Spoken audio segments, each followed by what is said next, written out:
Bonjour, la quatrième et dernière partie de ce tutoriel sera consacrée à l'installation de routes sur Ubuntu 18.04. Dans un premier temps, nous allons introduire les différentes méthodes d'installation de routes. Ensuite, nous présenterons explicitement les démarches à suivre pour chacune d'elles. Et à la fin, nous passerons en détail les commandes en ligne à utiliser pour la méthode choisie. Nous avons vu auparavant que Root est un logiciel libre, donc on peut accéder à son code source. Toutefois, le CERN a mis en ligne une version exécutable, ce qui met à notre disposition deux méthodes d'installation. La première consiste à utiliser la version exécutable, et pour cela il suffit de télécharger le fichier binaire généré pour le système d'exploitation que l'on va utiliser. Dans notre cas, c'est Ubuntu 18.04. Et la deuxième méthode consiste à construire Root à partir du fichier source. Et pour cela, il faut le compiler pour générer la version exécutable. Et l'outil préconisé pour la réalisation de cette tâche s'appelle CMake. C'est un outil qui permet de générer des fichiers de configuration qui tiennent compte des ressources de la machine et génère également tous les scripts nécessaires pour le contrôle et la gestion de cette tâche.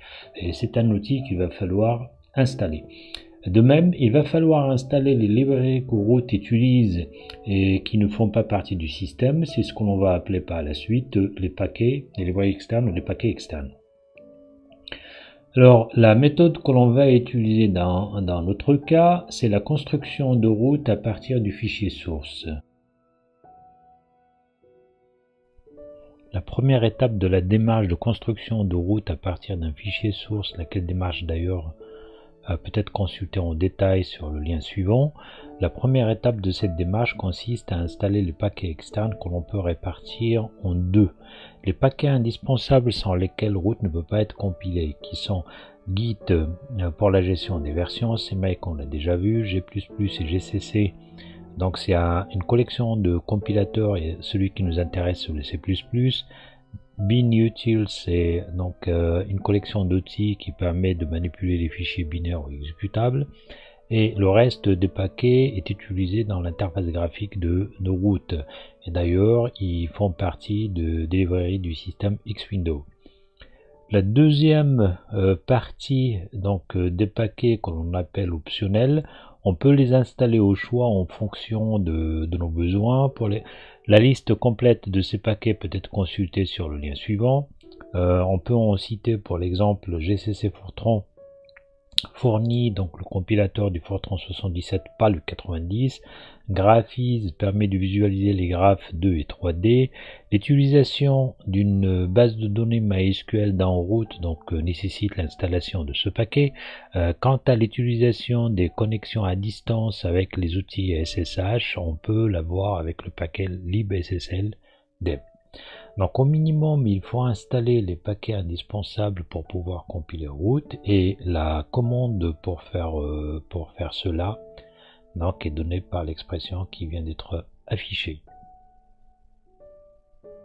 Donc après avoir installé les paquets externes, la deuxième étape de la démarche consiste à télécharger à partir du lien suivant la version 6.2 du code source de Root, que je vais appeler par la suite le fichier .tar, et de le placer dans le répertoire utilitaire se trouvant à la racine de l'espace de travail de l'utilisateur. Alors pour ce qui est des commandes de l'installation, je vais revenir sur celles que j'ai utilisées pour installer les paquets externes indispensables. De même, dans la suite, je vais faire le choix d'installer tous les paquets externes optionnels. Vous avez le choix de ne pas les installer ou de n'installer que ceux de votre choix qui répondent à vos besoins. Donc pour ce qui est des commandes que l'on utilise pour la construction de Root proprement dite, donc je vais passer en revue les commandes de CMake que l'on utilise. Je vais y revenir en détail dans la vidéo de démo qui va suivre. Donc après avoir créé le répertoire utilitaire dans la racine de l'espace de travail de l'utilisateur, je copie donc le fichier .tar de Root dans ce répertoire, je m'y place. Et donc je liste, j'ai toujours donc je vérifie bien que j'ai le fichier .tar version 6.20.02. Je désarchive, je dézip et désarchive donc ce fichier pour extraire tous les fichiers sources de Root, donc ils vont être placés dans ce répertoire.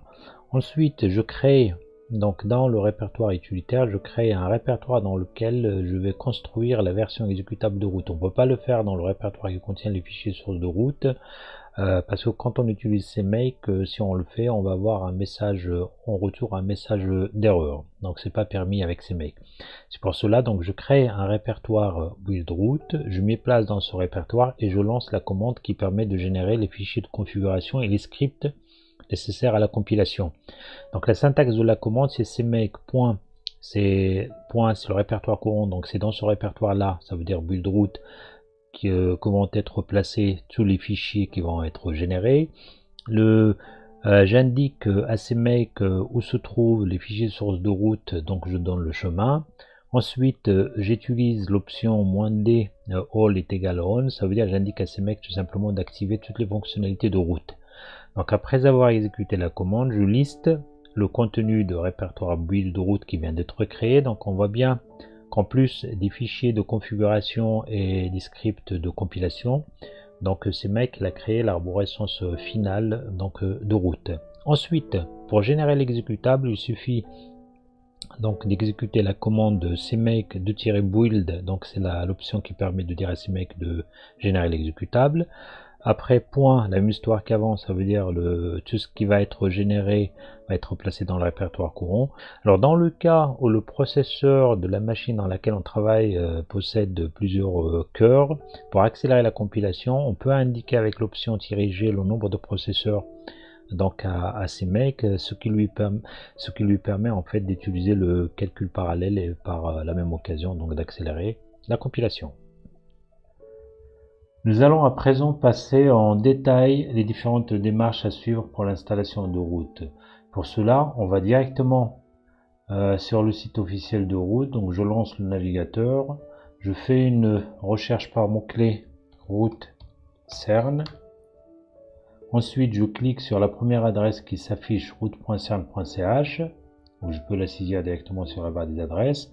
Ensuite, je vais dans documentation et je clique sur building route.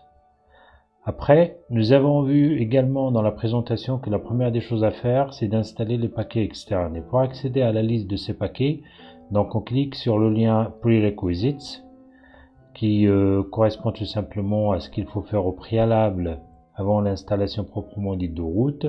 On choisit ensuite le système d'exploitation que l'on utilise, et dans notre cas c'est Ubuntu.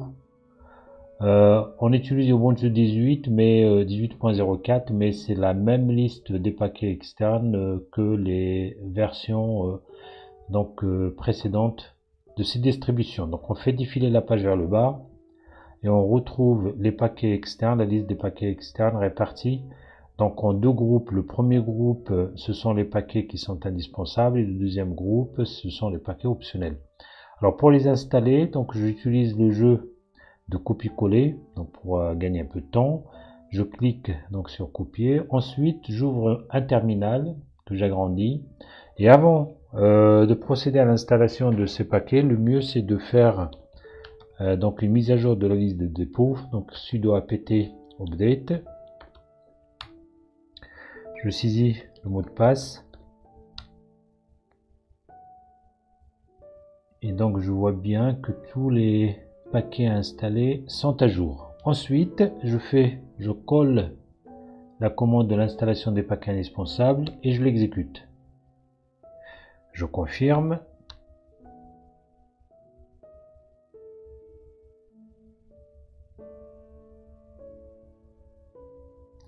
Il faut patienter un peu. Voilà, c'est fait.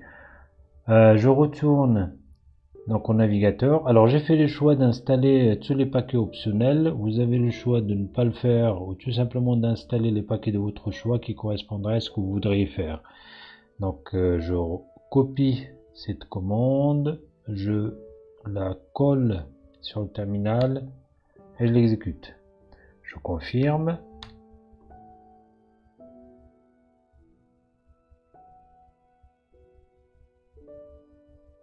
Et donc là, les paquets sont en train d'être installés. Voilà. Et donc, les paquets externes, aussi bien indispensables qu'optionnels, sont installés. Et donc, on peut maintenant procéder à à l'installation proprement dite de route. La prochaine étape consiste à télécharger le code source de route, donc le fichier pointard, donc la version 6.20.02 qu'on a choisi pour l'installation. Donc je retourne au navigateur, je défile vers le haut, je vais dans Download et je fais All Releases, donc toutes les versions. Alors la version comme c'était présenté sur laquelle s'est porté le choix, c'est 6.20.02. On peut choisir aussi la dernière version stable. Cela ne pose aucun souci. Je voudrais revenir sur un point, c'est que dans la présentation, la première méthode consistait donc à télécharger la version exécutable de route. En fait, il suffit, dans ce cas-là, il suffit de choisir le fichier binaire donc qui correspond au système d'exploitation que l'on utilise. Et dans notre cas, c'est Ubuntu 18. Et donc, c'est ce fichier-là qu'il faudrait télécharger. Toutefois, si l'on opte pour l'installation de la version exécutable, il n'est plus nécessaire d'installer les paquets externes. Les paquets externes ne sont indispensables que lorsqu'on veut recompiler le code source de route. Et donc, pour ce qui est de la méthode que nous avons choisie, donc ça consiste à construire route à partir du fichier du code source, et donc le fichier correspondant à télécharger, c'est celui-ci. Donc je l'ai déjà fait pour gagner du temps, étant donné que ça prend un certain temps avant que ça ne soit téléchargé. Et donc je vérifie, il est dans téléchargement, donc le fichier code source est celui-là. Et le fichier, pour ceux qui voudraient installer la version exécutable dans Ubuntu 18.04, c'est celui-ci. Alors, on avait dit dans la présentation que la prochaine étape consiste donc à créer un répertoire utilitaire, à copier donc le fichier pointard,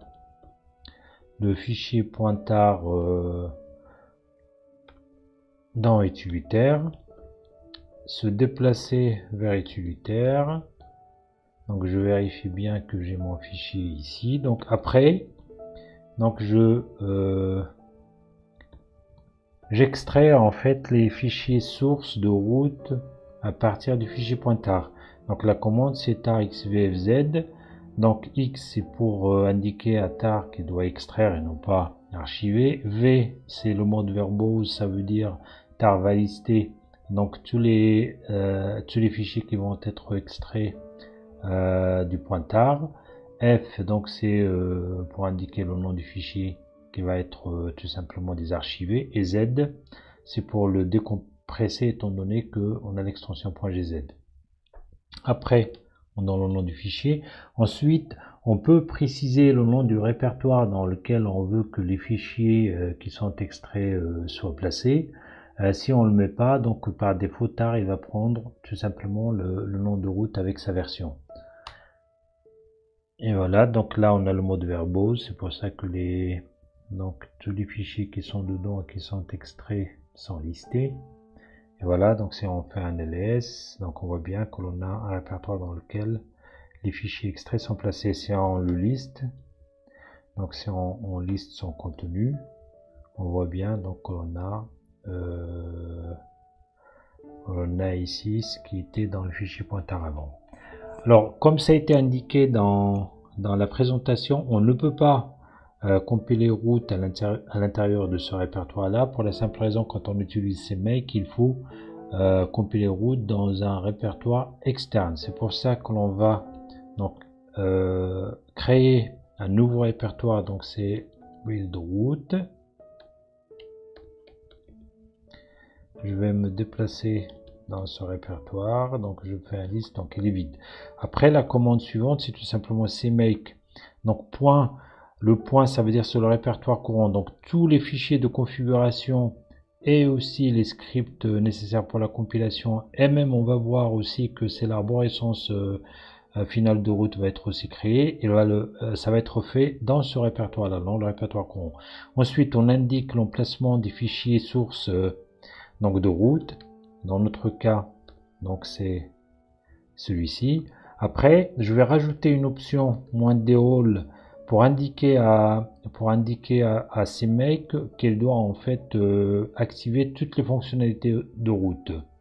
Ça veut dire que tous les utilitaires qui sont à l'intérieur de route, ils vont être compilés et installés. Donc on fait tout simplement one_default on. Et c'est parti.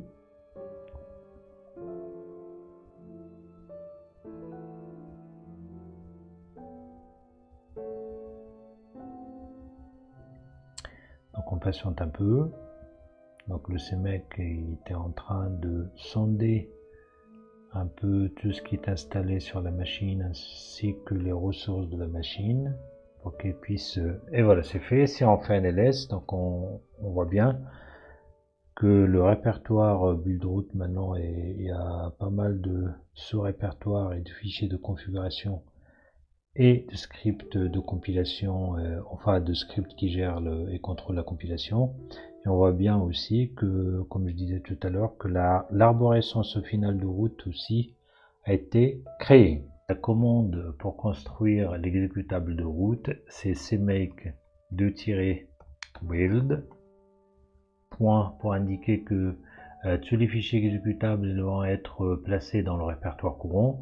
Ensuite, pour tirer profit donc du fait que le processeur possède plusieurs cœurs, ce qui permettrait après d'accélérer la compilation, donc on l'indique avec l'option -J et on indique le nombre de processeurs dans le nombre de cœurs dans le processeur, et les deux tirets qui précèdent cette option, c'est pour indiquer tout simplement à CMake de passer cette commande au compilateur donc de C++, et on lance la commande. Et dans ce cas là, donc on va patienter et on va revenir quand l'installation sera complète. Ça veut dire quand la tâche de compilation et la génération donc de différents exécutables sont faites. Donc une fois que l'exécution de la commande CMake est finie, tous les fichiers exécutables associés aux différentes commandes de route donc sont mises dans le répertoire bin. Donc on peut entre autres donc relever la commande qui permet de démarrer donc le logiciel, donc il porte son nom, donc c'est route. Et pour finaliser l'installation, il faut exécuter donc le script thisroot.sh, comme on dit, il faut le sourcer. Et on parle de sourcer parce que la commande qui permet d'exécuter les scripts du shell, du bash, s'appelle source. Et donc je fais source.bin.thisroot.sh. donc ce script permet donc de définir un certain nombre de variables d'environnement qui sont associées à route. Et là maintenant, route, on vérifie, donc il est bien installé et il est prêt à l'utilisation. Si j'ouvre une deuxième fenêtre, donc si j'exécute en fait route, ce qui se passe c'est que le shell il me renvoie, le bash il me renvoie le message d'erreur que route n'a pas été trouvé. En fait, les variables d'environnement qui ont été définies par l'exécution de ce script ne sont valables que pour cette fenêtre là, pour ce terminal. Pour qu'il le soit à chaque fois qu'on ouvre un terminal, donc il faut tout simplement rajouter cette commande dans le fichier système de configuration du bash qui se trouve sur la racine de mon espace de travail. Donc je vais l'éditer, donc il s'appelle bash rc. Donc je vais à la fin de ce fichier là, je rajoute donc 2-3 lignes. Donc je mets donc en fait le hashtag, quand une ligne commence par le hashtag, ou qu'on appelle en français aussi le croisillon, quand ça commence par un croisillon, ça veut dire c'est une ligne commentaire. Donc exécuter ou tout simplement lancer ou définir une variable d'environnement donc de route. Alors dans ce cas là, donc je source, donc j'ai on Cassini, donc Twitter, build, donc build route, ensuite bin, ensuite thisroot.sh. Et donc je sors. Maintenant, si j'ouvre une nouvelle fenêtre et si j'exécute route, donc on voit bien que le problème a été réglé et route est prêt pour l'utilisation.